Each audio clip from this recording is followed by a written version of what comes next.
Mhm. All right. Well, good morning. Good morning, everybody, once again. As John said this morning, I am giving the third part in a series on the energy body. And today I want to focus on the upper three energy centers. And you might ask, why talk about energy centers? Why spend three whole talks on it? Well, everything in our known universe is made up of energy. Everything is made of energy, or it emits energy. You have an electromagnetic field emanating 24/7, and I have an energy field. We all have an energy field. And our central nervous system is a kind of magnet. Our head is the North Pole, and the base of our spine is the South Pole. And we are literally magnetic. We receive and we transmit energy, and we receive and we transmit frequency. And what I find really exciting is that brain science and quantum physics are explaining now. They've kind of caught up to what the yogis knew like 4,000 years ago, and they're explaining what's happening as we are spiritually awakening, what's happening in this process. And I'm deeply interested in spiritual awakening, and I think that's why you're here too. I'm guessing that's why you're here too. So if we're interested in becoming more unlimited, if we're interested in awakening to our inner mystical capacity, more like Christ, more like Buddha, more like the Divine Mother, if we want a greater mystical experience and also greater creative expression in everything we do, then we want as much information as possible on how we increase our energy and our frequency. So, I'd like to share some very simple physics, kind of a little review. I'm not a physicist, but when we talk about our energy field, our electromagnetic field, we're really just talking about light. We're talking about light. When Master Jesus encouraged us to be a light unto the world, it was simpler than saying be a high frequency electromagnetic field unto the world, right? I don't think they were talking about electromagnetic fields back then. But I think that's what he was saying, that this electromagnetic spectrum, this range of energy that is actually light, is what we're vibrating all the time, and we can turn it up. There's so much light we can't see. It's really interesting. We can't see gamma rays, we can't see X rays. But I was really contemplating, and I have contemplated it many times, those profound words from Jesus when he said, "The light of the body is the eye. Therefore, when thine eye be single, thy whole body shall be full of light." It's interesting to me that he didn't say the light of the body is the eyes. He said eye, singular, eye.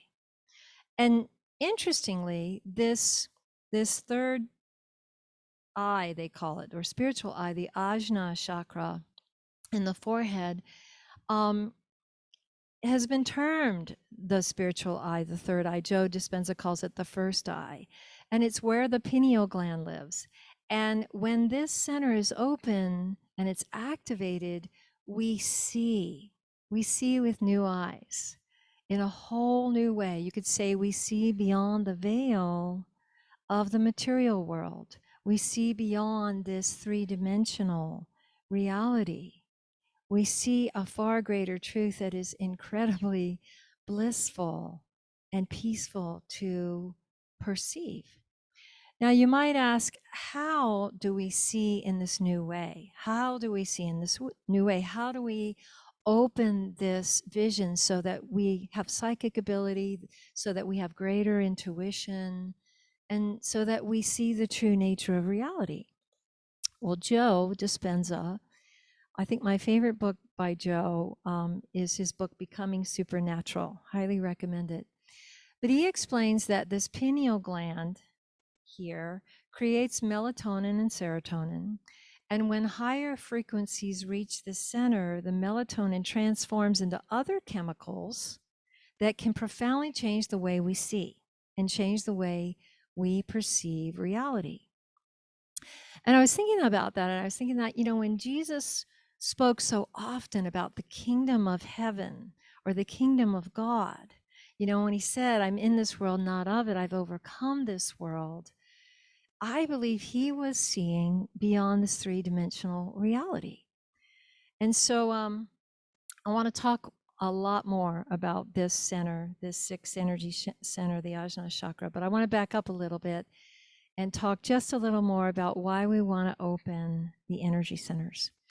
When we know how to have energy flow unimpeded through our body, life gets really exciting because we start to increase our energy, and it doesn't matter our age. We start to increase our energy. We start to outpicture greater creativity.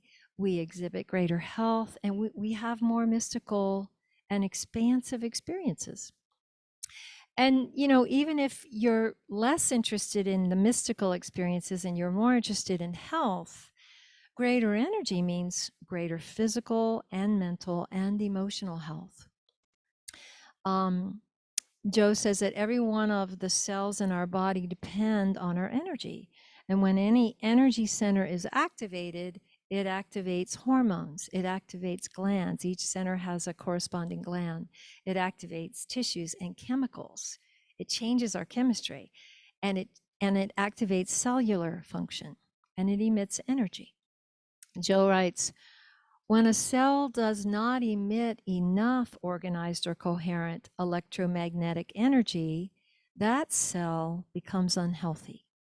And he goes on to say each center has a mind of its own, and that what activates the mini mind in energy, what activates the mini mind is energy with a directive and intention. That a conscious intention is what activates the energy in each center.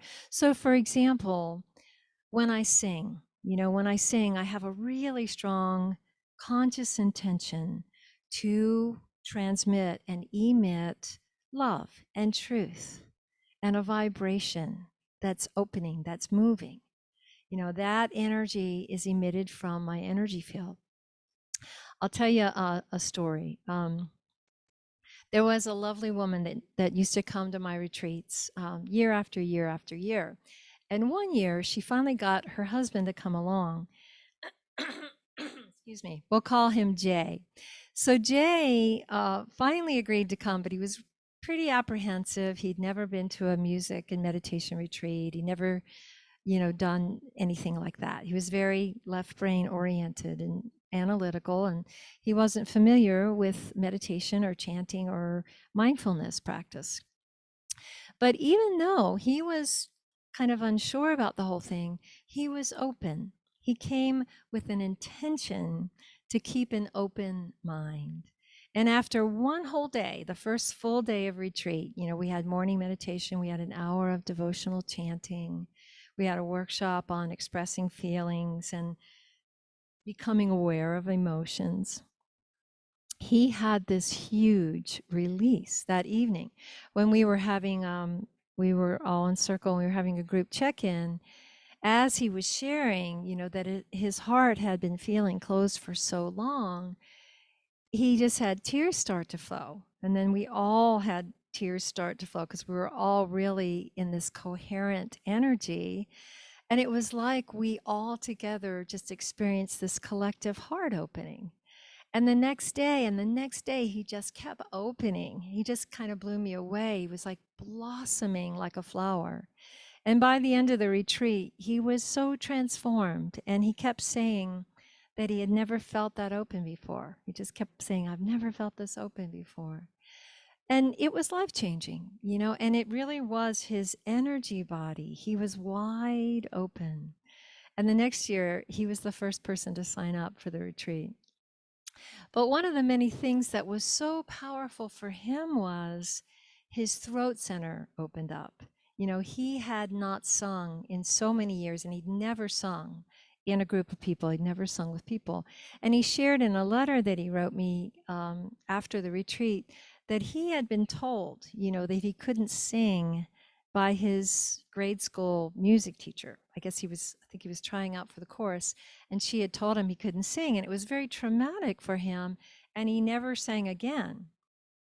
But in the retreat, when I was encouraging everybody to sing, I always say, just let go of any thoughts that you can't sing. I always say, if you can talk, you can sing. And don't worry about your pitch. Don't worry about the tone. It's not a recording session. Just let the love you feel for life and for spirit just fill your voice. Just fill your heart and just come right out your voice. That's what matters. That love for God, that love for life. And he really heard that, and he was able to just let go of that long-held belief that he couldn't sing, and he sang his heart out. And it really opened his throat center, and that opening of just that throat center opening continued, and he was able to share with his wife a lot of things during that retreat he hadn't been able to express. So I share this story because I want to back up and talk about the fifth chakra, the throat center, by first giving you an example of how this center can feel closed and how we might open it. In my experience, there's nothing that opens my heart and my throat like devotional singing, which is basically singing our love and our longing to the divine. It's like calling to the highest energies within our own being. It's like opening up our field to the highest frequencies. That's what, to me, devotional singing does. And so this fifth energy center, the throat center in Sanskrit, it's called the Vishuddha chakra. And Vishuddha means especially pure. I love that. So this center is especially pure when we can open it up because it's a center for higher communication. It's a center for self-expression, and especially when the heart's open and the power center's open and we are empowered to express the love and the light we are. This center is associated with singing, but it's also associated with speaking and with hearing, interestingly. It's associated with the color sky blue. And the gland that it's connected with is a thyroid gland. So when this center's open, we're able to express, we're able to communicate in a healthy way. And to find our voice, to express our voice, it helps if the heart is also open and the power center is also open. What's interesting is when we don't feel safe to speak out, when we fear, speaking out, it affects this throat center, and it can affect our thyroid health. So I just invite you, to, when you consider the throat center, when you want to explore this center more, kind of contemplate, how do I feel about communicating? Am I able to ask for what I need? Are we able to express healthy boundaries? Are we able to be authentic and share our truth, but at the same time come from a place of respect and loving kindness? There's a wonderful teaching, you may have heard it before, but it's attributed to the Sufis. And it talks about 3 gates, and it suggests that before you say anything, have it pass through these 3 gates. And at the first gate, we ask ourselves, are these words true? And if so, we let them pass on. If not, back they go, right? At the second gate, we ask, are they necessary? They might be true, but maybe they don't need to be said or be uttered. They must serve a meaningful purpose. And then the third gate, we ask, are they kind? And if we still feel we must speak out, we choose words that will be supportive and loving and not embarrassing or wounding. So it's a wonderful tool, the 3 gates. Is it true? Is it necessary? And is it kind? Before we speak. Beautiful. One more tool that I love to share as far as expressing truth is it's a gatha I learned from Thich Nhat Hanh in retreat. Gathas are a mindfulness poem. And this one I just love. I have a book of Thich Nhat Hanh's Gathas, and this one I had taped above my landline for years. And I would, when the phone would ring, I would say this. I would say this Gatha, and then I would answer the phone. And it goes, words can travel thousands of miles. May my words create mutual understanding and love. May they be as beautiful as gems, as lovely as flowers. So this is, it's kind of a beautiful companion practice with the three gates for expressing, higher expressing that comes from the heart. So we open the throat center through singing, through chanting, through expressing our truth with authenticity and with respect and kindness. It's interesting. I was reading that one of the things that blocks this center is feeling guilt or feelings of guilt that are unmet. So if we feel blocked by guilt, we can make an intention to get in touch with that and find the source of it and explore it, and if possible, make amends, forgive ourselves, practice self-compassion, embrace that feeling with compassion and explore it. So let's move back up now to this Ajna chakra, the sixth center, called the third eye. Ajna means perceive. It means perceive in Sanskrit. And it's all about perception. You know, our life depends so much on how we perceive, how we see things. And as I mentioned, it's governed by the pineal gland, which is considered a sacred gland. Joe Dispenza writes, the pineal gland is sensitive to all electromagnetic frequencies besides visible light and can produce corresponding chemical derivatives of melatonin that change your view of reality. You know, think about it. Our perceptions have everything to do with our happiness. You know, one person can see so much beauty in the world, and another can see just only darkness. And it has so much to do with brain chemistry. And the exciting, fascinating thing to me is that we can change our brain chemistry. That's what spiritual practice does. All these practices change our chemistry, our inner chemistry. Melatonin, as you know, is really important for our health. It affects our sleep. It affects our circadian rhythm. It's important for our immune system. And a lack of melatonin is associated with depression or bipolar disorder, insomnia, and schizophrenia. And I was reading some research articles this week on the pineal gland, and it said that patients with schizophrenia actually have visibly smaller pineal gland volumes. I thought that was really interesting. So this gland, the pineal gland, is about the size of a large grain of rice, which is amazingly small. And what I find amazing is that when higher frequencies interact with the pineal gland, it's able to take that chemical, the melatonin, and transmute it, change it into chemicals called benzodiazepines. I'm not a pharmacist, but that's a mouthful. Benzodiazepines. And that's what Valium is made from, interestingly. So we can create our own Valium-like chemistry without the drugs. So I was wondering, okay, well, I've never had Valium. What does that do to the body? Well, the chemical effect of Valium actually suppresses activity in the amygdala, in the brain's amygdala, which is the part of the brain that feels fear, that feels anger, that feels agitation.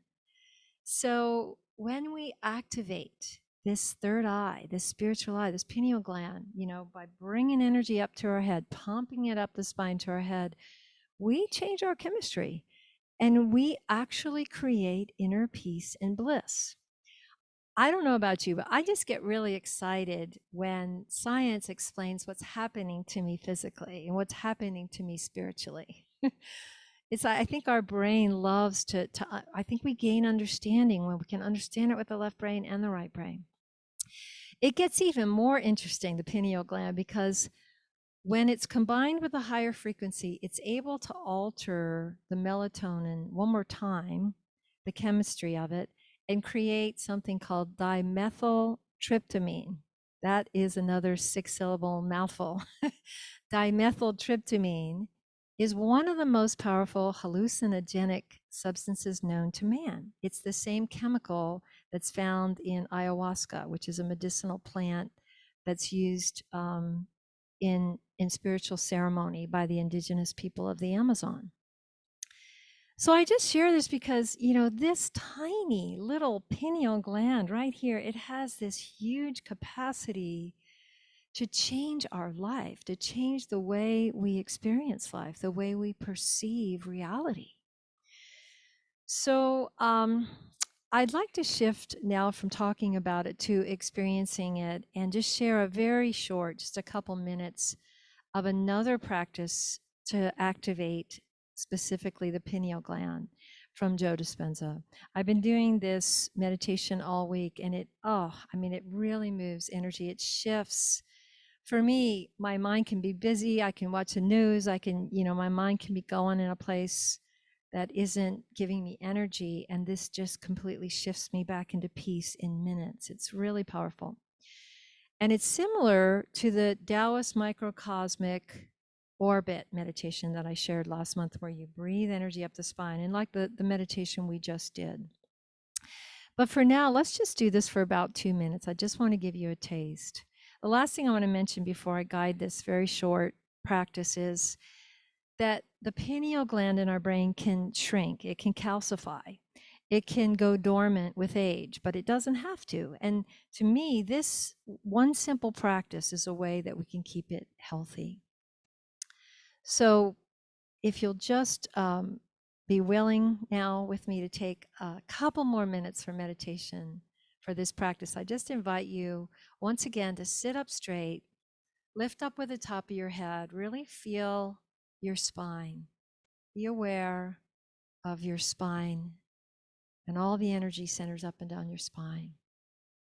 Just feel space between each vertebrae. And then feel like your spine is this central axis that brings energy, that brings spinal fluid and energy up your spine like a straw. And that your breath is how you bring that energy up. Your breath is like sucking that straw. It's like sucking that energy up, bringing that energy up into your brain, into those upper chakras and energy centers, and especially that pineal gland. So we just focus on the breath. Where we place our attention is where energy goes. So we breathe in as we visualize energy from the base of the spine, coming up the spine to the top of the head. Breathe in. And then hold the breath. Hold the breath at the top of the head. Energize the pineal gland, the crown chakra, and then exhale and relax. Again, breathing energy up the spine. See it flowing up, up, up, behind the heart, up to the top of the head. Hold the breath. And exhale, relax. Okay, once again, feeling that energy at the base of the spine. Inhale, breathe it up the spine. Feel it flowing up to the top of the head. Hold the breath for 2 seconds. One more second. Exhale and relax. And 3 more times now at your own pace. Breathing the energy up. Holding the energy. Activating the pineal gland and exhaling, relaxing. Again, breathing the energy, sucking that energy up the spine. Holding the breath. Activating the glands, exhaling, relaxing, and one last time, feeling the energy as you breathe it up the spine.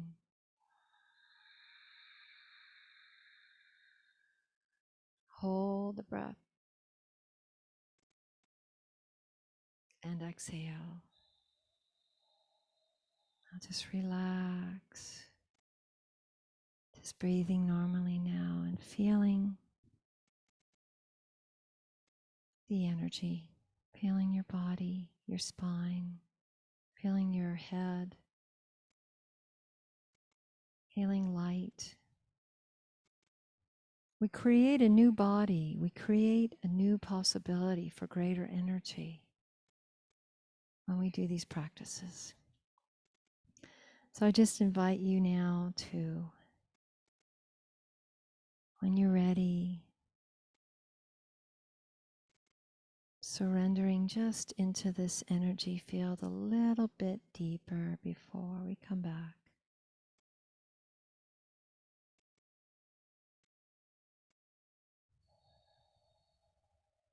And when you're ready, you can bring your energy back to this talk.